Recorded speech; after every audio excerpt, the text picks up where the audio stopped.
یہ کچھ centripetal force کی ایگزامپلز ہیں. Spinning a ball on a string اور ٹویرلنگ اے لیسو، یعنی اسپورٹس پرسنز جو ہوتے ہیں اس طرح سے بال کو جو اسپن کرتے ہیں وہ بھی اسی قانون پر عمل کرتے ہیں. ٹرننگ اے کار، جب کوئی کار ٹرن لیتی ہے گول راستے پر تو وہاں پر بھی سینٹریپیٹل فورس کام کرتی ہے. سینٹر آف روٹیشن یعنی مرکز ہوتا ہے وہاں پر. Going through a loop on a roller coaster, جب ہم کوئی لوپ میں رولر کوسٹر پر جاتے ہیں، جیسے میں ابھی آپ کو بتا رہی تھی امیوزمنٹ پارک کی رائڈز، رولر کوسٹرز جو ہوتے ہیں، ان تمام میں بھی سینٹریپیٹل فورس کام کرتی ہے. پلانٹس آربیٹنگ اراؤنڈ دا سن، جو پلانٹس ہے زمین کے اطراف چاند گردش کر رہا ہے اور ہماری زمین سورج کے اطراف گردش کر رہی ہے، تو سورج میں بھی ایک طرح کی کشش ہوتی ہے جو ان تمام سیاروں کو کھینچے رکھتی ہے، جس کی وجہ سے سیارے اپنے اپنے مدار پر گردش کرتے ہیں. آپ جانتے ہیں کہ زمین کا قدرتی ذیلی سیارہ چاند ہے. زمین کے اطراف ایک مخصوص مدار میں چاند گردش کرتا ہے، یعنی اس کی سمت مسلسل بدلتی رہتی ہے. تو کیا اس پر کوئی قوت مسلسل عمل کر رہی ہے؟ اس قوت کی سمت کون سی ہوگی؟ اگر ایسی قوت نہ ہوتی تو پھر چاند کی حرکت کیسی ہوتی؟ کیا ہمارے نظام شمسی کے دوسرے سیارے سورج کے اطراف بھی ایسے ہی گھومتے ہیں؟ کیا ان پر بھی کوئی قوت عمل کرتی ہے اور اس کی سمت کیا ہوگی؟ ہے نا، یہ تمام سوالات ہمارے ذہن میں آتے ہیں. تو اس کا جواب بھی سینٹریپیٹل فورس ہی ہے. جس طرح سے زمین کے اطراف چاند ایک مخصوص مدار میں گردش کرتا ہے، بالکل ویسے ہی سورج بھی زمین کے ساتھ تمام سیاروں کو اپنی طرف کشش کرتا ہے، جس کی وجہ سے تمام سیارے ایک مخصوص مدار میں سورج کے اطراف گردش کرتے ہیں. تو یہاں پر بھی سینٹریپیٹل فورس ہی کام کرتی ہے.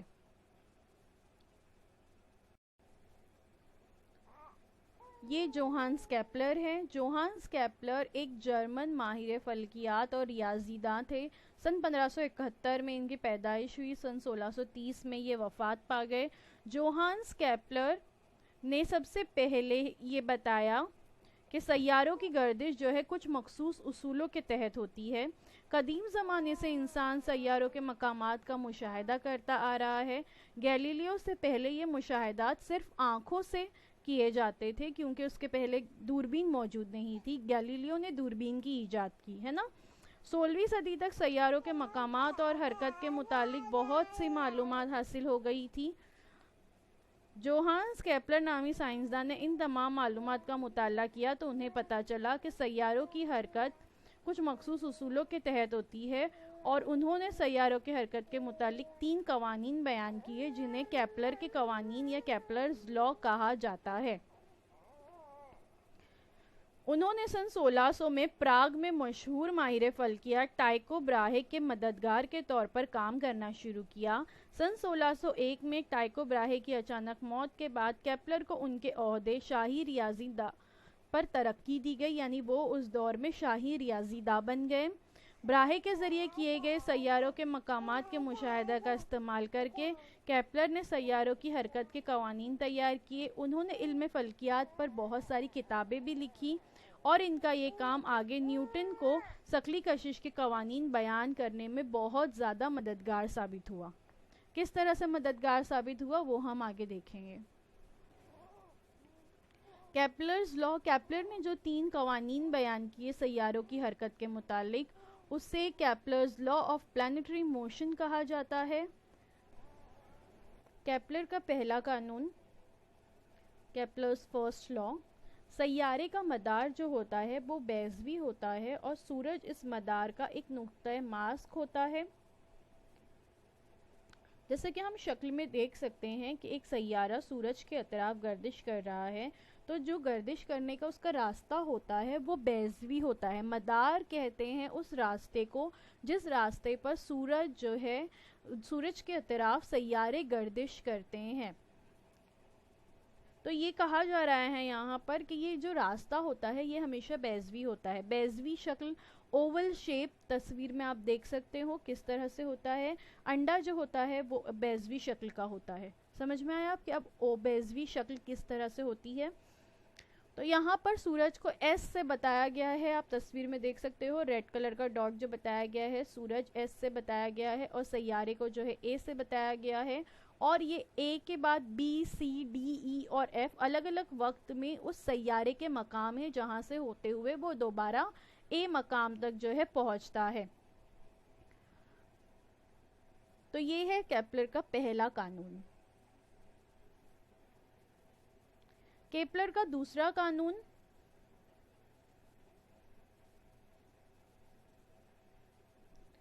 سیارے کو سورج سے جوڑنے والا خط مستقیم یکساں وقفہ وقت میں یکساں علاقہ رقبہ طے کرتا ہے.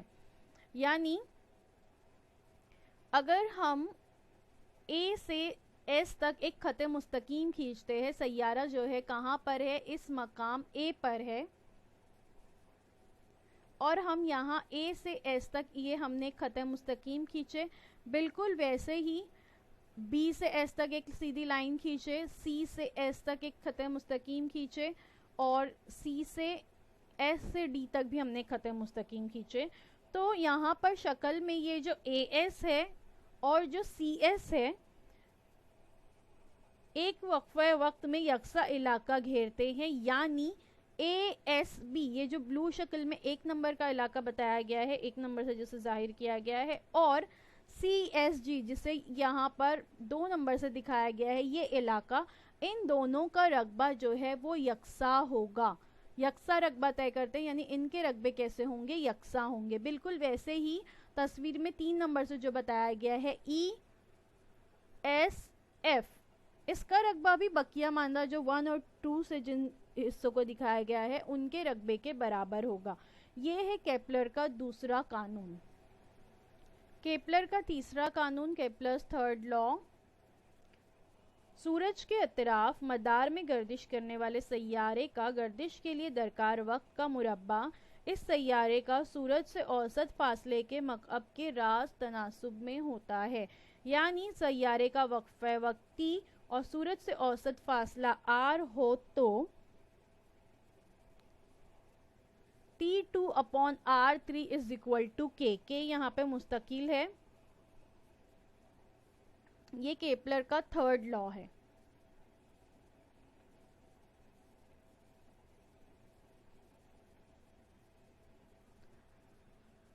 مندرجہ بالا تمام مشاہدات، جو ابھی ہم نے تمام مشاہدات اور کیپلر کے قوانین کو دیکھے، اس کو ذہن میں رکھتے ہوئے نیوٹن نے کشش ثقل کا کائناتی قانون بنایا. Newton's universal law of gravitation جسے کہا جاتا ہے. کیا ہے چلیے دیکھتے ہیں. نیوٹن کا کشش ثقل کا کائناتی قانون: کائنات کا ہر ایک جسم دوسرے ہر جسم کو مقررہ قوت سے کشش کرتا ہے. یہ قوت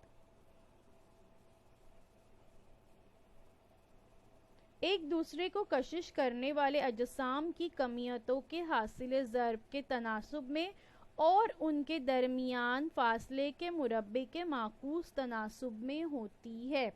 یعنی کائنات کا جو ہر ایک جسم ہے وہ دوسرے جسم کو مقررہ قوت سے کیا کرتا ہے، کشش کرتا ہے، اپنی طرف کھینچتا ہے. اور یہ قوت ایک دوسرے کو کشش کرنے والے اجسام کی کمیتوں کے حاصل ضرب کے تناسب میں ہوتی ہے. یعنی جو ان کا وزن ہوگا اس کے حاصل ضرب کے تناسب میں، اور ان کے درمیان کا جو فاصلہ ہے اس کے مربع کے معکوس تناسب میں ہوتی ہے. سمجھتے ہیں اسے. شکل میں M1 اور M2 کمیت والے 2 اجسام دکھائے گئے ہیں. ان کے درمیان کا فاصلہ D ہے اور ان 2 اجسام کے درمیان قوت کشش F ہے. ٹھیک ہے. اس کو ریاضیاتی طور پر اس طرح سے لکھا جائے گا کہ F is equal to G M1 M2 upon D2. G یہاں پر ایک مستقل ہے جسے کائناتی مستقل کہتے ہیں.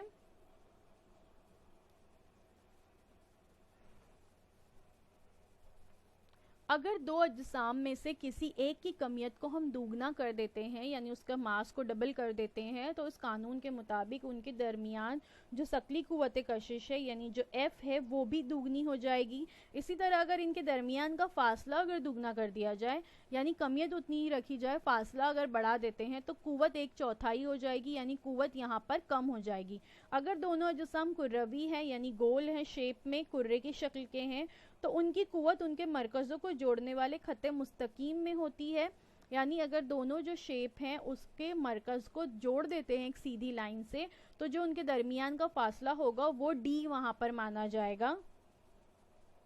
اگر وہ اجسام مکمل طور پر کروی اور باقاعدہ شیپ کے نہیں ہیں یعنی ریگولر شیپ نہیں ہے اس کا, تو قوت ان اجسام کی کمیتوں کے مرکزے کو جوڑنے والے قطع خط کی سمت میں ہوتی ہے. یعنی جو اس کا سینٹر آف مارس ہوتا ہے اس کو جوڑنے والا جو خط ہوگا وہ اس قطع خط کی لمبائی جو ہے لی جائے گی D کے لیے. اب کیا ہوتا ہے سینٹر آف مارس؟ کسی جسم کا مرکز کمیت یعنی سینٹر آف مارس اس جسم کے اندر یا باہر ایک ایسا نقطہ ہوتا ہے جس پر جسم کی ساری کمیت یعنی ماس اس کا مرکوز ہوتا ہے. یکساں حجم رکھنے والے کروی اجسام کا مرکز کمیت کرے کا ہندسی مرکز ہوتا ہے. کسی بھی یکساں کثافت کے اجسام کا مرکز کمیت اس کے ہندسی مرکز پر ہوتا ہے. آج کے لیے بس اتنا ہی, وقت ہمارا یہاں پر ختم ہو چکا ہے. تو مجھے امید ہے جو کچھ میں نے آج آپ کو بتائی وہ آپ کو اچھی طرح سے سمجھ میں آیا ہوگا. تو تھینک یو فار واچنگ, اور چینل کو سبسکرائب کرنا اور لائک کرنا مت بھولیے, اور اس کا اگلا حصہ انشاءاللہ ہم نیکسٹ ویک دیکھیں گے. اللہ حافظ. تو بچوں مجھے امید ہے جو کچھ آج آپ کو پڑھایا گیا وہ آپ کو اچھی طرح سے سمجھ میں آیا ہوگا, اور اگر آپ کو نہیں سمجھ میں آیا ہے تو ہمارا یہ ویڈیو یوٹیوب پر بھی اویلیبل ہے, آپ اسے دوبارہ سے جو ہے دیکھ سکتے ہیں. اور اپنے ساتھ جو ہے اپنی ٹیکسٹ بک ضرور رکھیے تاکہ آپ کو جو ہے تمام پوائنٹس اچھی طرح سے سمجھ میں آئے. تو اب آپ لوگوں سے انشاءاللہ اگلے ہفتے ایک نئے ویڈیو میں ملاقات ہوتی ہے. اللہ حافظ.